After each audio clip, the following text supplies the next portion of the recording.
Yan, hello, ayan. Ngayon, meron ako ikikwento, no? Ikwento ko lamang ito para malaman ninyo. Ayan, no? Ako nga ay okay na, magaling na nga ako, no? Si stage 1 cancer. Ayan, no? Naoperahan nga ako nitong April 29. Halos ngayon ay 2 months na ako ngayon. At nagpapagaling pa rin ako, nagpapahinga pa rin ako. Kaya yun, no? Ikwento ko lang sa inyo na ako nga ay nagkasakit ng ganon dahil nga sa pagbubuntis ko. Ayan, no? Nagbuntis nga ako last year at nasaksyon ako ng January.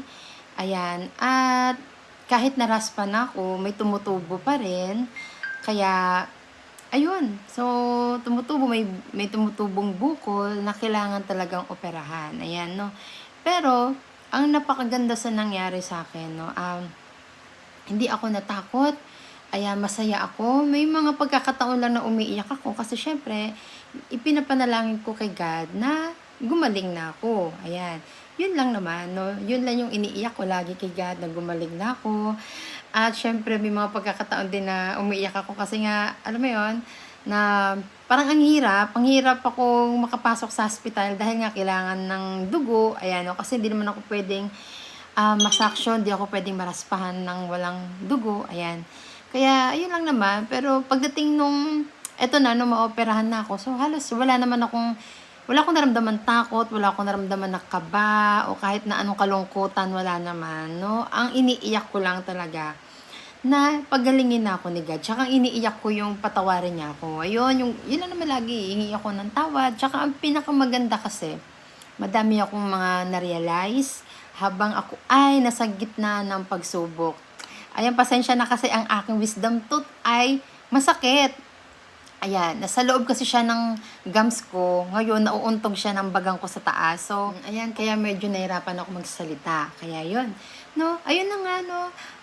Habang ganun nga ako, nasa gitna ako ng pagsubok. Ayan, no. Wala akong ibang ipinapanalangin sa Diyos na patawarin ako. Ayan, na pagalingin na niya ako. Sinasabi ko sa Kanya, Lord, na ipagmamalaki kita na ikaw ang nagpagaling sa akin. Kasi totoo naman talaga, no? Ang Diyos po ang nagpagaling sa akin, no? Sa pagsubok ko na yon. 'Di ba? Kung sa iba mangyayari yun, siguro, 'di ba? Yung iba malulungkot, matatakot. Ayan, pero ito kasi talagang sa Diyos ko talaga inasan lahat, no? Napakaganda kasi, no, pag ikaw, um, 'di ba, nagbabasa ka ng salita ng Diyos, marami kang nakakain na salita ng Diyos, no? Nalalaman mo yung mga pangako niya. Pag dumating ka sa pagsubok, alam mo yon, hindi ka mauuga, ayan, hindi ka matutumba. Kumbaga sa bagyo, 'di ba? Mananatili pa rin, nakakapit yung ugat mo, 'di ba? Para kang puno na matibay pa rin yung ugat mo, ayan, 'di ba? Ganun 'yon na parang pag meron kang salita ng Diyos, ayan, matibay ka. Ayan, matibay ka, hindi ka mawawala ng pag-asa. Ayan, yun yung pinakamaganda nung dumating yung pagsubok na yun, as in, pinatibay na kasi ako ng salita ng Diyos. Kaya, kahit na sa ganun ng pagsubok, masaya ako. Hindi ako natatakot. No? Nararamdaman ko yung kaba. Pero alam mo yun, ang salita ng Diyos ang nagpapatibay sa akin. Kaya yun ang sinabi ko kay God na, Lord, pagalingin mo ako. Kaya, na ipagmamalaki ko na ikaw ang nagpagaling sa akin, maglilingkod ako sa iyo. Ayan, sabi ko, maglilingkod ako gamit yung social media ko. Ayan, kaya yun ang ginagawa ko ngayon, nagbi-video ako kung ano yung mga binabasa ko. Ngayon nga ay nasa awit na ako ngayon, no? Nasa Salmo of Psalm. Ayan, no, nandoon na nga ako ngayon. So, yun yung mga sinishare ko sa inyo, yan yung nandiyadyaan na ako ngayon. Kaya yun yung ginagawa ko ngayon. Nag-share ako ng mga nababasa ko dito sa Facebook. Ayan, sa YouTube, ayan. Kaya yun, salamat sa Diyos, no? Salamat sa Diyos. Sinasamahan ako ni God. Ayan. Kaya bago naman po ako mag-post niyan, humingi ako ng tulong kay God. Ayan. Kasi syempre, no, mas maganda yung may gabay ni God, yung pag-video ko. Kaya yun. At ayun na nga, no? I-share ko lang sa inyo, no, habang ako ay nasa hospital, ayan. Kasi nung ooperahan na ako, no, dala ko yung Bible ko. Kasi hindi po ako lumalabas ng bahay nang wala akong dalang Bible. Ayan, ito kasi ang Bible ko sa bahay. Ito yung malaki. Ito, binili ko ito, andito tayo nakasulat. Binili ko siya January 29, 2018. Ayan, no. Ito may mga personal, ko dyan. Andito yung mga prayers ko, no. Paggalingin ako ni God sa sakit ko, mga 2017, nagkasakit po kasi ako, no.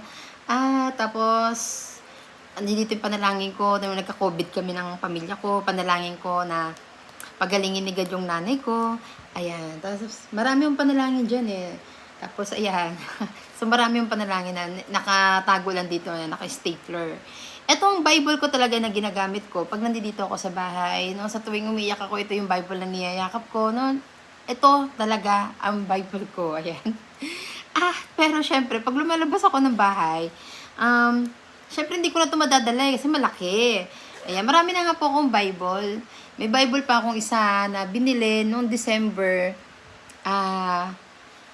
Pero, ito yung dinadala ko. Kaso nga lang, lang siya, New Testament lang ito. So, basta, hindi ako lalabas ng bahay na wala akong dalang Bible. Ayan. Kasi, feel ko, kasi totoo naman talaga, hindi ko lang feel, no? Alam ko talaga sa sarili ko, naligtas ako pag may dala akong Bible, no? Salita ni God. Kaya yun, alam ko, ligtas ako. Pag lumalabas ako ng bahay na wala akong dalang Bible, bigla akong napapaisip na, wala akong dalang Bible. Iniisip ko na parang may kulang. Pero nagpipray naman ako. Iniisip ko naman na meron naman akong dalang ganito. Ayan. Kasi ito, no, Joshua, no, sa English na Bible, Joshua 1 verse 9, ayan, noong 2018 po kasi, ako ay nagkasakit. Ayan. Ito po yung aking nabasa. Ayun, 2017, nag-start ako magbasa ng Bible. Tapos, nung nabili ko ito, yung Bible ko na ito, no, 2018 January, hanggang sa nagtuloy-tuloy ako nagbasa, nakita ko to yung Joshua. Ayan, napakaganda ng Joshua yan. Yan, basahin niyo po nandiyan sa baba. Ayan. Ang sabi nga dyan sa Joshua 1 verse 9, tandaan mo ang bilin ko, magpakatatag ka at lakasan mo ang iyong loob. Huwag kang matatakot o mawawalan ng pag-asa, sapagkat akong si Yahweh na iyong Diyos ay kasama mo saan ka man magpunta. Amen, no? Ayan yung po yung pinanghawakan ko noon, kaya sobra lumakas ang loob ko. Pero po, umabot po yan. Ang aking nararamdaman na yan, no? 2017 hanggang 2022, no? Nandito na kami niyan sa Bacolod. Kaya yon. Pero, ito lang talaga ang kalakasan ko. Kahit saan ako magpunta, dala-dala ko po ito. Ayan. Pag dala ko ito, nararamdaman ko talaga na may nawawala ang lahat. Nagiging malaya ako sa nararamdaman ko. Nagiging malakas ako. Kasi nga, ang sinasabi nga rito ni God, no, para sa akin na, no, sinasabi sa akin ni God na lagi kong tatandaan na kahit saan ako magpunta, kasama ko siya. Kailangan ko lang lakasan ng loob ko. Huwag akong matatakot. Dahil siya si God ang nagsasabi nito sa akin. Yun na, ang sabi niya, sapagkat akong si Yahweh na iyong Diyos ay kasama mo saan ka man magpunta. Kaya yun, no? Kaya, eto yun, napakaganda talaga. Syempre, hindi pa natapos yan. Dahil nga, naluluma na nga ito. At ito na nga, nagpagawa ulit ako ng bago. Ayan. Bago na siya. Pero pares lang naman na nakasulat dyan. Ayan. Ayan. Kaya yun, di bali, pag halimbawa maiwan ko yung Bible ko, lagi naman ako may dala nito. Kaya malakas pa rin yung loob ko. Pero hindi po talaga ako lumalabas ng bahay na walang dalang Bible.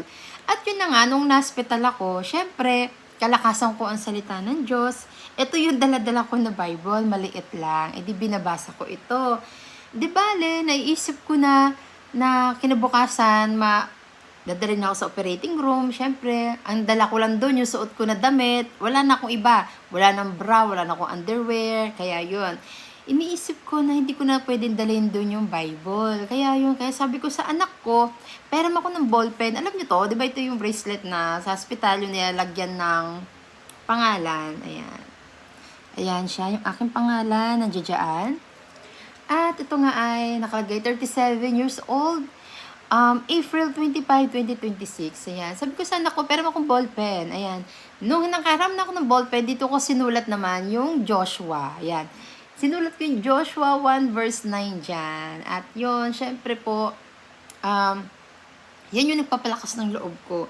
Alam ko naman na si God, kahit saan ako magpunta, kasama ko siya. Kasi yun naman lagi kong panalangin na huwag niyang pabayaan. Yan, samahan niya ako palagi ni Holy Spirit.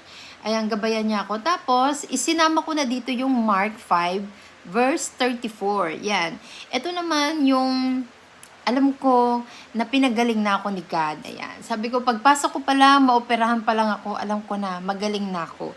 Ayan po yung sinasabi dyan sa Mark. Ayan o, sa Mark 5 verse 34. Subalit sinabi sa kanya ni Jesus, "Anak, pinagaling ka ng iyong pananampalataya. Umuwi ka na at ipanatag mo ang iyong kalooban. Ikaw ay magaling na." Amen. Kaya yun yung aking nilagay dito. Ayan. Kaya alam niyo po ba, nung nasa operating room na ako, napakatagal po na ako ay matusukan ng anesthesia sa likod ng epidural, yun. Kaya yun, no? Kasi, hindi nila mahanap yung tamang posisyon ng buto ko sa likod, yung may space kung saan tinutusok, yung malaking karayom. Ayan, katulad po sa mga cesarean, ayan, tulad po sa mga cesarean, CS, ouch, sakit. Kaya yon yung nangyari sa akin ay 6 na beses po akong tinusok sa likod. Kaya yon, sa 6 na beses akong tinusok sa likod, alam niyo po, ramdam na ramdam ko po yung sakit, yung pagpasok, yung paghugot, pagpasok, paghugot. Alam niyo po, wala na po ako ibang naisip. Sabi ko, Jesus name, Jesus name. Parang, andi dito na ako, wala naman na akong magagawa pa. Hindi ko naman na pwedeng sabihin na tama na, itigil na to. Hindi pwede. So, hinayaan ko na kasi wala naman ako magagawa. Kung hindi, mag-Jesus name na lang ako. Kasi alam ko na hindi naman ako papabayaan ni God. No? Yung sakit na yun, malayo naman yung sa puso. Okay lang, sige, bala na.